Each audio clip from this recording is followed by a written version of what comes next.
The knock came just as she was sliding the chain across her apartment door. 3 sharp raps. Deliberate. Demanding. Daniela Monroe froze, breath caught in her chest. Midnight visitors in Brooklyn never meant anything good. Miss Daniela Monroe. The voice carried through the door, smooth and commanding. Open the door. We've been waiting for you. Her pulse quickened. The way he said her name, like he already owned it, sent a shiver down her spine.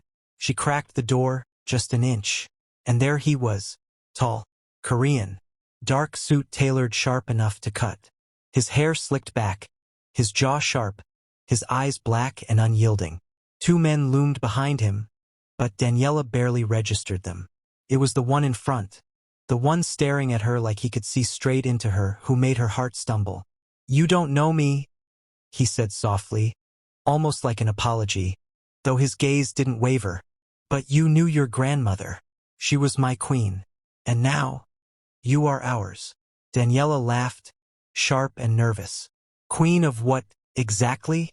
"The rent's late. You want me to rule overdue bills." For a split second, the corner of his mouth curved. Not quite a smile, but it made her chest tighten anyway. "You joke," he murmured. "Because you don't understand. Yet." His gaze flicked over her, slow and assessing, before he returned to her eyes. "But make no mistake. Whether you want the crown or not, it already rests on your head." Something hot and infuriating twisted in her stomach. How dare he stand there, speaking like he owned her life, and yet she couldn't look away. "And if I slam this door in your face?" she shot back. His eyes softened in a way that startled her, though his words were razor-sharp. "Then you won't live to see the morning. And that would be a shame."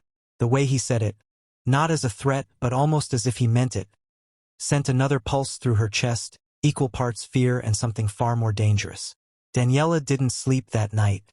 Even after Ji-hoon and his men vanished down the hallway like shadows swallowed by the dark, his words clung to her skin. "Queen. Empire. Yours." She paced her small apartment, bare feet brushing over worn hardwood floors. The jewelry box sat on her dresser, silent, waiting. Her grandmother's voice whispered in memory. Soft lullabies, sweet scoldings, stories of strength. Nothing had prepared her for this. At last, with trembling hands, she lifted the lid. The velvet interior gleamed with trinkets she'd seen before. Rings, lockets, a brooch shaped like a black rose. But beneath them, tucked into a false lining, lay the thing that had kept her awake since the funeral. The ledger, leather-bound, its spine cracked with age. Her grandmother's handwriting filled the pages, neat and looping. Names, dates, codes that meant nothing to Daniela but looked dangerous enough to change the world. She had barely flipped a page before the knock came again. Her heart jumped. She stalked to the door, flung it open. Ji-hoon. Alone this time. He leaned against the doorframe, no bodyguards, no theatrics. His dark eyes studied her, unreadable. For the first time, he wasn't a shadowy messenger. He was just a man. "You opened it." His gaze flicked past her shoulder, toward the box. Daniela crossed her arms, forcing her voice steady. "You didn't exactly leave me a choice." He stepped inside without waiting for permission, his presence swallowing her tiny living room. She hated how her pulse reacted. Too fast, too aware. "Do you know what this is?" he asked, nodding toward the ledger. "Homework?" she shot back. Sarcasm was her last defense. This time he did smile, faint, fleeting but real. It made her stomach betray her with a flutter. "Not homework," he said softly. "History, power, blood. That book is everything your grandmother built. Every alliance, every debt, every betrayal. It is the spine of an empire." He spoke with reverence, and Daniela felt heat rise in her chest. Not pride, but fear. "And you want me to what? Lead a bunch of criminals?" His eyes snapped back to hers, sharp, dark, and unexpectedly vulnerable. "I want you to survive." The words stole her breath. For a long moment the room went still. She studied him, the line of his jaw, the faint scar at his temple, the weight in his gaze. He wasn't just a messenger. He was caught in this too, bound by the same shadows that had now reached for her. "Why you?" she whispered before she could stop herself. "Why are you here? Playing bodyguard for a stranger?" Something flickered in his eyes, something dangerous and unspoken. When he finally answered, his voice was low, almost tender. "Because your grandmother trusted me with the one thing she couldn't trust anyone else with." Daniela's throat tightened. Which was? He took a step closer. Close enough that she felt the warmth of him. Close enough that her chest ached with a strange, treacherous awareness. His answer was a whisper. "You." Daniela hated herself for noticing the way Ji-hoon's cologne lingered after he moved past her. Clean, sharp, with an edge of something darker. She hated even more how natural he looked sitting on her couch, as if he belonged there. "Explain," she demanded, arms crossed.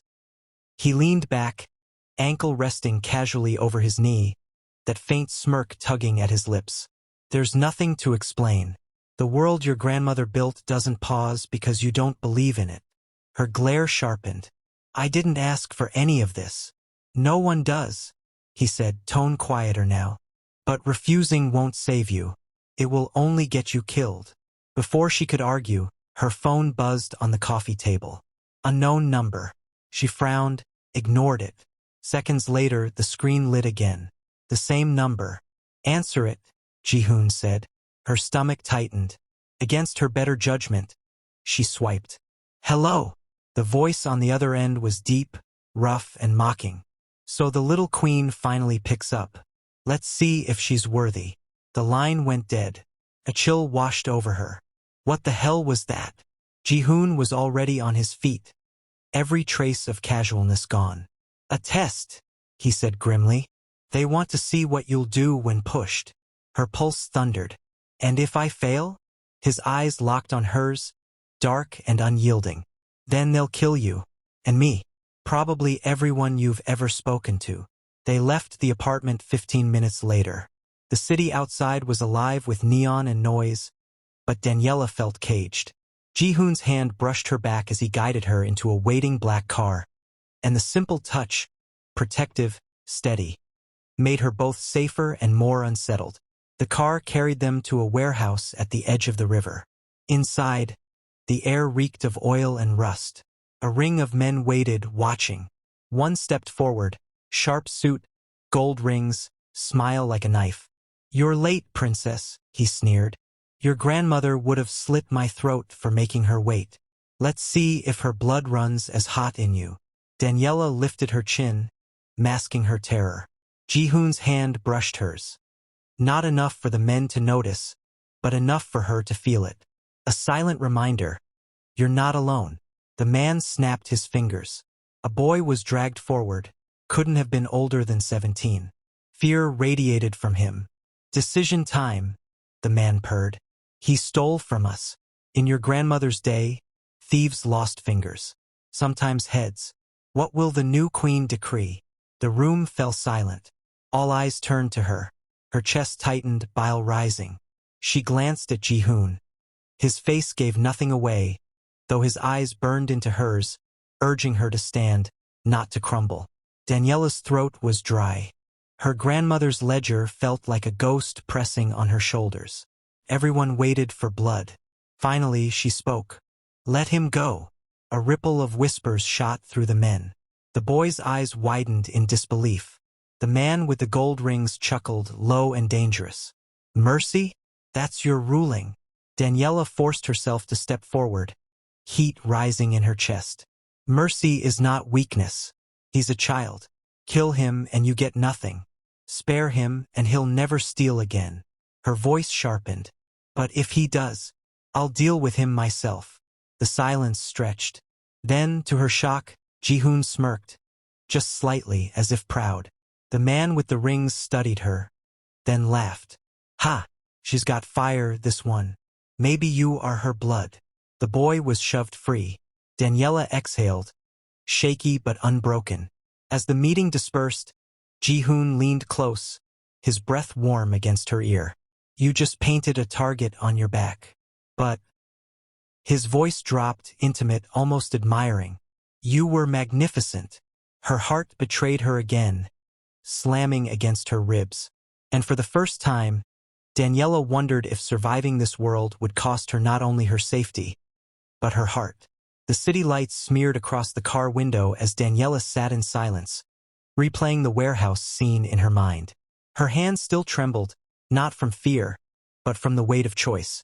Ji-hoon sat beside her, calm as a stone, one hand resting on his knee. Outwardly, he looked unshaken. But she caught it. The way his jaw tightened when he thought she wasn't looking.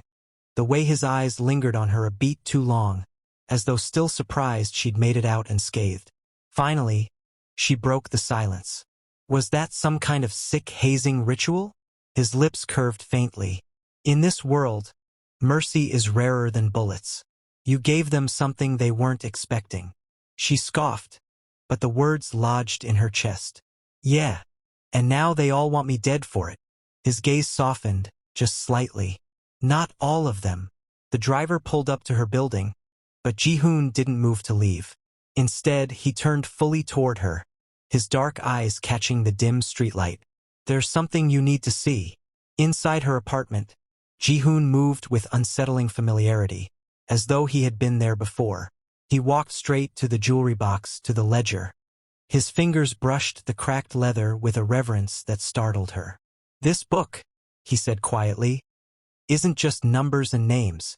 It's your grandmother's life. Her story is written in these pages. Daniela crossed her arms. My grandmother was a church-going woman who made peach cobbler every Sunday. She wasn't some mafia queen? His voice cut through her denial. She faltered. Ji-hoon opened the book to a page near the middle. His finger tapped a name, Lee Sang-woo. Beside it, dates, a strange symbol, and a note in neat cursive. He was one of her closest lieutenants. She saved his family during a gang war. In return, he gave her half the docks in Busan. Daniela stared at him. How do you even know this? He met her eyes, steady and unflinching. Because I was raised in it. My father worked under her. Your grandmother wasn't just feared in America. In Korea, she was a legend. The words hung heavy between them. Daniela sank onto the edge of the couch, clutching a pillow to her chest. So all those times she told me she was visiting old friends overseas. Ji-hoon's expression softened, almost tender. She wasn't lying, just not telling the whole truth. For a long moment, neither spoke. The silence was heavy, but not uncomfortable. Daniela found herself studying him, the faint scar near his temple, the way his tie had loosened after the long night, the quiet strength in his posture. It unsettled her how close he sat, how safe she felt, even though she knew she shouldn't. Finally, she whispered, "Why do you care? You could have left me to drown in this mess. Why are you still here?" His gaze caught hers, dark and unwavering. And for the first time, there was no shadow of duty in it, only truth. Because I promised her I'd protect you. But more than that, he paused, searching her face as if afraid of the answer. Because I want to. Her breath caught. The air between them tightened, charged, as if the room itself held its breath. His hand shifted slightly, as though he might reach for hers, but he stopped just short. And that restraint, that unbearable almost, made her pulse race more than if he had touched her. The apartment felt smaller the next morning, suffocating under the weight of secrets. Daniela barely touched her coffee, staring at the ledger spread open on the table. Names, numbers, cities. A world she never asked for. Ji-hoon stood by the window, tie loosened, sleeves rolled up, scanning the street below like a hawk. He hadn't slept, she could tell. You're making me nervous. Pacing like that, she muttered. His reply was sharp, clipped. I'm making sure you stay alive. Before she could retort, the sound shattered the morning. The sudden crack of glass, the sharp hiss of a bullet tearing into her wall. Daniela screamed, instinctively ducking. Ji-hoon was on her in a second, pushing her to the ground, shielding her with his body. Another bullet tore through the curtains. Stay down. His voice was steel. Her heart thundered against his chest as he pulled her toward the kitchen, away from the windows. His body pressed into hers, solid and unyielding, heat radiating through the chaos. Moments later, silence. Whoever had fired was gone. But the message was clear. They found you. Ji-hoon's jaw was clenched, eyes blazing with fury. Someone close gave them your location. Her stomach dropped. She thought of neighbors, of friends who had come to the funeral. Who could have? Pack a bag, Ji-hoon snapped. Now. You can't stay here. An hour later, they were in a safe house, a forgotten apartment above a shuttered tailor shop in Chinatown. The space was dim, walls peeling, but at least it was quiet. Daniela sank onto the old couch, clutching the pillow tight, her adrenaline still roaring. I almost died. Ji-hoon crouched in front of her, his gaze steady. You won't. Not while I'm here. The words were simple, but the way he said them, raw, certain, made her throat tighten.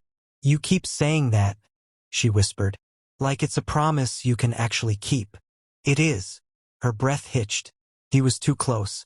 The space between them seemed to vibrate, charged with something neither of them wanted to name. His hand lifted, slow, hesitant, before brushing a strand of her hair from her face. The touch was feather-light, but it set fire to her skin. Why me, Ji-hoon? Her voice cracked. Why risk your life for someone you barely know? His eyes searched hers, dark and unguarded. Because I know enough. I know you're stronger than you think. I know you'll survive this world if you let yourself. And his voice dropped lower, husky, almost vulnerable. Because every time you look at me like that, I forget who I am. Thank you for watching. Episode 1 ends here. Watch out for episode 2 coming up soon. If you enjoyed the story, please subscribe to our channel. Click on the notification icon so that you will get notified whenever a new story is posted. Also leave us a like, comment, and share to others who love good stories. Thank you for watching. If you enjoyed the story, please subscribe to our channel. Click on the notification icon so that you will get notified whenever a new story is posted. Also leave us a like, comment, and share to others who love good stories.